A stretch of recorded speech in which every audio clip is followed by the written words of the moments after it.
Hello everyone, welcome back to the channel. Assessment year 25-26 की ITR file की जा रही है। दोस्तों, एफडी की इनकम कितनी रिपोर्ट करनी है आईटीआर में कि इनकम टैक्स की कोई नोटिस ना आए। अब एफडी इनकम की बात करें तो जनरली आपको इंटरेस्ट की इनकम होती है, तो इस केस में टीडीएस डिडक्ट भी होता है, टीडीएस डिडक्ट नहीं भी होता है। तो ऐसे केस में हमें क्या करना चाहिए, कितनी इनकम रिपोर्ट करनी चाहिए। यदि हमारी एफडी की अमाउंट सिग्निफिकेंटली ज़्यादा है लेकिन हम अपनी आईटीआर में बेसिक एग्जम्पशन लिमिट्स के नीचे इनकम रिपोर्ट कर रहे हैं, तो इस केस में क्या होगा। नेक्स्ट यहाँ पे ये है कि आपके फॉर्म 26 एएस में इंटरेस्ट सर्टिफिकेट एआईएस में जो एफडी की इंटरेस्ट इनकम है वो कहीं ज़्यादा है, लेकिन रिफंड क्लेम करने की वजह से आपने क्या किया, एफडी की इंटरेस्ट इनकम को आईटीआर में कम रिपोर्ट किया हुआ है। तो ऐसे केस में क्या होगा, और फ्यूचर में किसी भी प्रकार की कोई इंक्वायरी यदि डिपार्टमेंट से आती है तो दोस्तों उसमें क्या क्या डॉक्यूमेंट्स रेडी आपको रखने चाहिए, इन सब बातों को इस वीडियो में आज हम डिस्कस करने वाले हैं। तो सबसे पहले बात करते हैं कि एफडी की इनकम पे टीडीएस किस तरीके से डिडक्ट होता है, कितना डिडक्ट होता है, कौन डिडक्ट करता है। टीडीएस नहीं करता है तो उस केस में क्या इनकम आपको रिपोर्ट करनी है। तो यहाँ पे नॉर्मल सिटीजन और सीनियर सिटीजन दोनों का ही एग्जाम्पल लेके हम समझेंगे। मान लीजिए कि कोई नॉर्मल सिटीजन, इसने 6 लाख की एफडी कराई 8% के इंटरेस्ट रेट पे और उसको एनुअल इंटरेस्ट 48,000 का बैंक या पोस्ट ऑफिस पे करता है। अब ऐसे केस में देखिए ये 40,000 रुपीज़ के ऊपर क्रॉस कर चुका है, जिसमें कि टीडीएस की जो थ्रेशोल्ड लिमिट है वो 40,000 की है। फाइनेंशियल ईयर 24-25, जिसका असेसमेंट ईयर 25-26 है। ऐसे केस में टीडीएस यहाँ पे डिडक्ट होगा जो कि 10% के रेट से होगा। दोस्तों 4,800 का टीडीएस डिडक्ट होगा और आपको जो नेट इंटरेस्ट पे किया जाएगा वो 43,200 पे किया जाएगा। इसके बाद सीनियर सिटीजन का एग्जांपल लेते हैं। 8 लाख की एफडी की गई 7.5% के रेट से और यहाँ पे 60,000 का एनुअल इंटरेस्ट पे किया जाता है। ठीक है, तो यहाँ पे भी टीडीएस की थ्रेशोल्ड लिमिट 50,000 की है, तो टीडीएस ऑफ कोर्स यहाँ भी डिडक्ट होगा 10% के रेट से, तो 6,000 टीडीएस आया और जो नेट अमाउंट क्रेडिट हुआ इंटरेस्ट का वो 54,000 क्रेडिट हुआ। आईटीआर फाइल करते समय टीडीएस आपका डिडक्ट हो चुका है, तो आपको एफडी की कितनी इंटरेस्ट इनकम रिपोर्ट करनी है। क्या आपको 43,200 इंटरेस्ट लेना है या फिर 54,000 इंटरेस्ट लेना है। बहुत सारे टैक्स पेयर क्या करते हैं कि जो नेट इनकम उनको रिसीव हुई है, ऐसा सोचते हैं कि हमें तो इतना ही मिला है तो हम इतना ही इंटरेस्ट की इनकम रिपोर्ट करेंगे। तो दोस्तों आपको ये अमाउंट रिपोर्ट नहीं करना, आपको अमाउंट रिपोर्ट करना है 48,000 और 60,000। और कहाँ पे रिपोर्ट करना है, इनकम फ्रॉम अदर सोर्सेस में। सेकेंड एग्जांपल है सीनियर सिटीजन और नॉर्मल सिटीजन का, जिसमें कि टीडीएस नहीं कटता है। 4 लाख की एफडी कराई गई 8% के रेट से, 32,000 इंटरेस्ट की इनकम आई और यहाँ पे थ्रेशोल्ड लिमिट 40,000 की है। तो देखिए इस केस में टीडीएस नहीं कटेगा, तो यहाँ पे टीडीएस अमाउंट हो गया 0 और आपको जो नेट टोटल इंटरेस्ट इनकम है वो 32,000 क्रेडिट कर दिया गया। सीनियर सिटीजन केस में 6 लाख है, 7% के रेट से 42,000 इंटरेस्ट इनकम आई, 50,000 यहाँ पे थ्रेशोल्ड लिमिट है। दोस्तों यहाँ भी टीडीएस नहीं कटेगा और 42,000 इंटरेस्ट इनकम क्रेडिट कर दिया जाएगा। यहाँ पे एफडी की इंटरेस्ट इनकम पे कोई टीडीएस आपकी नहीं कटेगी। अब टैक्स पेयर जनरली क्या सोचते हैं कि यदि टीडीएस नहीं कटा है तो हमें अपनी आईटीआर में इस इनकम को रिपोर्ट नहीं करना है। तो दोस्तों आपको टीडीएस नहीं कटा है तो भी आपको ये इंटरेस्ट इनकम अदर सोर्सेस में रिपोर्ट करनी है। ये जो एफडी की इंटरेस्ट है ये स्लैब रेट से आपकी टैक्सेबल होती है। इसके बाद दोस्तों यहाँ पे सीनियर सिटीजन का एक स्पेशल केस है कि यदि मान लीजिए कि आपने 10 लाख की एफडी कराई 7% के रेट ऑफ इंटरेस्ट से 70,000 की इंटरेस्ट इनकम आती है और यहाँ पे टीडीएस थ्रेशोल्ड लिमिट 50,000 की है। यहाँ पर भी आपका टीडीएस नहीं कटेगा यदि आप बैंक को या पोस्ट ऑफिस को फॉर्म 15H सबमिट करते हैं।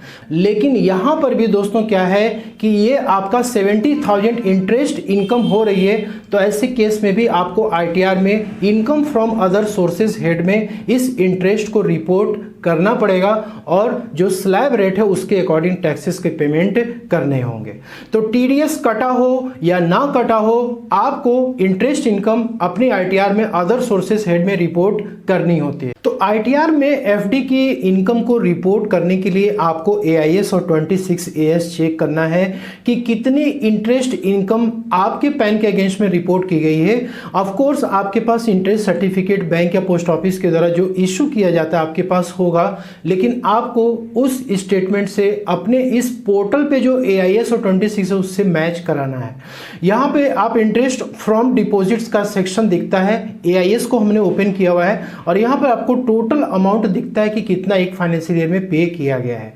ठीक है, तो दोस्तों ये अमाउंट क्या है, 40,000 रुपीज़ के ऊपर क्रॉस कर चुकी है। तो इस पे TDS बैंक क्या करेगा, डिडक्ट करेगा। तो बैंक ने कितना TDS डिडक्ट किया हुआ है इसको चेक करने के लिए आपको 26AS ओपन करना है।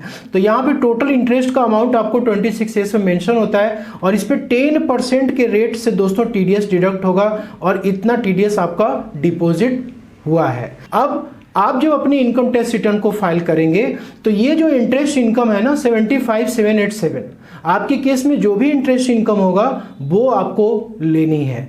दूसरा केस ये था कि यदि इंटरेस्ट इनकम FD पे 40,000 के नीचे है, जैसे आप यहाँ पे देख सकते हो कि ये अमाउंट क्या है 40 के नीचे है, तो ऐसे केस में क्या TDS डिडक्ट होगा, नहीं होगा।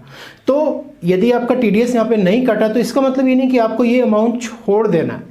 ज़्यादातर लोग यही करते हैं कि यदि TDS नहीं कटा है तो अमाउंट नहीं लेते हैं। दोस्तों आपको ये अमाउंट इंटरेस्ट की रिपोर्ट करनी है। और दोस्तों थर्ड पॉइंट ये है कि आपकी जो FD की अमाउंट है वो सिग्निफिकेंटली हायर है और आप अपनी इनकम को ITR में बेसिक एग्जेंशन लिमिट के नीचे दिखा रहे हैं। मतलब ओल्ड टैक्स रेजिम में आप जा रहे हैं तो 2.5 लाख के नीचे दिखा रहे हैं, न्यू टैक्स रेजिम में जा रहे हैं तो 3 लाख के नीचे रिपोर्ट कर रहे हैं। मान लीजिए कि 20 लाख रुपीस की FD कर दी गई और 7% का इंटरेस्ट मिल रहा है, 1,40,000 रुपीस आपको इंटरेस्ट मिला। इस पे डेफिनेटली TDS कटा होगा 10% के रेट से और आपके AIS में भी दिख रहा होगा। आप अपने ITR में जो इनकम रिपोर्ट कर रहे हो वो 2.5 लाख रिपोर्ट कर रहे हो। तो दोस्तों इस केस में आपको सेक्शन 69 का नोटिस आ सकता है, जिसमें कि अनएक्सप्लेन्ड इन्वेस्टमेंट्स के नाम पे नोटिस जारी किया जाता है कि आपने 20 लाख की यदि FD की हुई है, आप इसको एक्सप्लेन करिए कि इस इतने ह्यूज अमाउंट की FD कराने के लिए आपके पास पैसे कहां से आए। तो दोस्तों यहाँ पे पॉसिबल कॉन्सिक्वेंसेस क्या हो सकते हैं कि आपको एक्सप्लेनेशन देना है। यदि आपने सही ढंग से एक्सप्लेन नहीं किया तो ये जो FD की अमाउंट है ये आपकी इनकम मान ली जाएगी और उसके अकॉर्डिंग टैक्स चार्ज किया जाएगा। आपको इस 20 लाख रुपीस की सोर्सेज आपको अपनी ITR में बतानी पड़ती है और उसके लिए कोई अलग से शेड्यूल्स आपको अपडेट नहीं करना है। आप बस अपनी इनकम को डिक्लेयर करिए, जैसे सैलरी की इनकम हो सकती है, रेंटल इनकम हो सकती है, बिजनेस प्रोफेशन की इनकम हो सकती है, म्यूचुअल फंड शेयर मार्केट की इनकम हो सकती है। तो वो इनकम आपकी क्या होगी, इस 20 लाख रुपीस से जस्टिफाइड हो जाएगी। नेक्स्ट यहाँ पे कि 15 लाख की FD आपने कराई और एनुअल इनकम आप क्या दिखा रहे हैं, 3 lakh rupees new tax regime में, और यहाँ पर भी 7% का इंटरेस्ट मिला तो TDS ऑब्वियसली इस पे भी कटा होगा। तो यहाँ पर भी दोस्तों सेक्शन 143(1)(a) का नोटिस, साथ में सेक्शन 69 का भी नोटिस क्रिएट हो सकता है। यहाँ पे मिसमैच या अंडर रिपोर्टिंग की सिचुएशन क्रिएट हो सकती है। तो यहाँ पे इनकम टैक्स ऑफिसर आपकी इस 15 लाख रुपीस की FD को जस्टिफाई करने के लिए आपको ये नोटिस जारी कर सकता है। तो यहाँ पे मिसमैच की नोटिस आ सकती है, आपको डिमांड की भी नोटिस आ सकती है, क्योंकि एक अनएक्सप्लेन्ड इन्वेस्टमेंट के तौर पे ट्रीट किया जाएगा। नेक्स्ट 10 लाख की कैश डिपॉजिट। अब देखिए फिक्स डिपॉजिट की रूल क्या कहते हैं, रूल नंबर 114E क्या कहता है दोस्तों, हाई वैल्यू ट्रांजेक्शन्स। आप एक फाइनेंशियल ईयर में यदि 10 लाख के ऊपर की FD आप करते हैं बैंक में, आपने पैसे चाहे जहां से भी लेकर के आए हैं, यदि आपके अकाउंट में पैसे वो आ चुके हैं और उससे आप FD क्रिएट कर रहे हैं और ITR फाइल करते समय आप अपनी इनकम को सही ढंग से रिपोर्ट नहीं कर रहे हैं, तो वहां पे इस हाई वैल्यू ट्रांजेक्शन्स के लिए आपको ये नोटिस जारी किए जाते हैं। तो 10 लाख की कैश डिपॉजिट आपने की, यहाँ पे 180 का आप इनकम रिपोर्ट कर रहे हैं और इस पे आपको 7% का रेट ऑफ इंटरेस्ट मिला, 70,000 आपकी यहाँ पर क्या हो जाती है, इंटरेस्ट इनकम हो जाती है।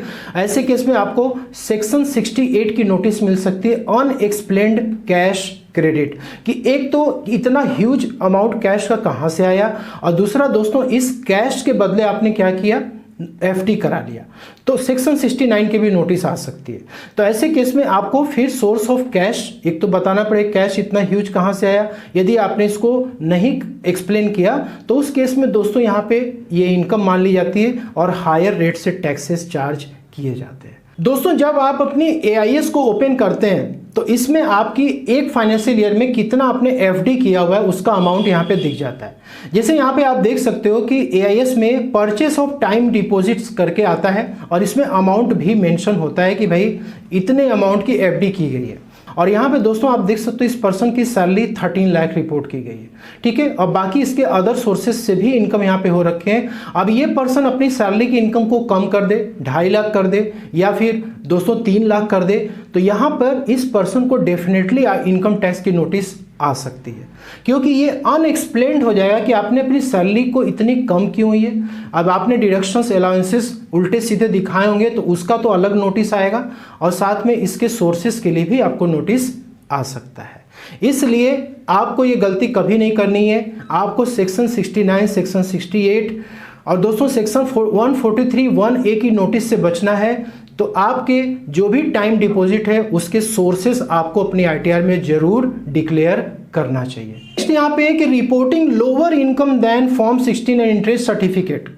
बहुत सारे लोग क्या करते हैं, FD की इंटरेस्ट इनकम को लेते ही नहीं है या बहुत ही कम लेते हैं। ऐसे केस में जब आप FD की इंटरेस्ट इनकम कम दिखाते हैं AIS 26AS इंटरेस्ट सर्टिफिकेट से, तो दोस्तों वहाँ पे मिसमैच की सिचुएशन क्रिएट होती है और आपको सेक्शन 143(1)(a) का नोटिस यहाँ भी मिलता है एडजस्टमेंट करने के लिए या क्लेरिफिकेशन देने के लिए, ठीक है। या फिर आपकी ITR यहाँ पे डिफेक्टिव हो सकती है सेक्शन 139(9) में, जिसमें कि आपको अपनी ITR को सही करके उसके बाद आपको अपलोड करना होता है। तो आपका इनकम FD का हमेशा AIS 26AS और इंटरेस्ट से मैच करना चाहिए। यदि आपको FD इंटरेस्ट इनकम से रिलेटेड इनकम टैक्स डिपार्टमेंट से कोई नोटिस आती है तो आपके पास क्या क्या डॉक्यूमेंट्स पहले से रेडी रखना चाहिए।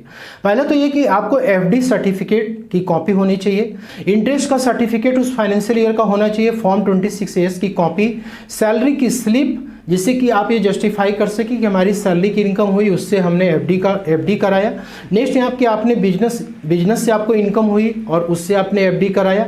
इसके बाद नेक्स्ट है सेल ऑफ एसेट्स, आपने कोई भी एसेट को सेल किया, म्यूचुअल फंड, शेयर, प्रॉपर्टी, और उस पैसे को आपने FD में इन्वेस्ट कर दिया, तो इसका भी प्रूफ आपके पास होना चाहिए। नेक्स्ट यहाँ पे इनहेरिटेंस, आपको गिफ्ट के थ्रू कोई अमाउंट FD का ट्रांसफर किया गया है, ठीक है, जो कि आपके पैन नंबर पे रिपोर्ट हो चुका है और आप अपनी ITR में उसके सोर्सेस को नहीं बता पा रहे, तो यहाँ पे गिफ्ट डीड आपका एक प्रूफ हो सकता है कि ये पैसा आपको गिफ्ट के तौर पे मिला हुआ है, ठीक है, या फिर आपको वरासत में मिला हुआ है, ठीक। तो ये सारे प्रूफ आप रखेंगे तो कल के डेट में कोई भी इंक्वायरी आती है तो आप उसको सबमिट कर सकते हो, आप क्लेरिफिकेशन दे सकते हैं। तो आशा करता हूँ कि आपको वीडियो में दी गई जानकारी पसंद है, अच्छी लगे लाइक शेयर जरूर करिए। मिलते हैं अगले नेक्स्ट वीडियो में। Thank you so much.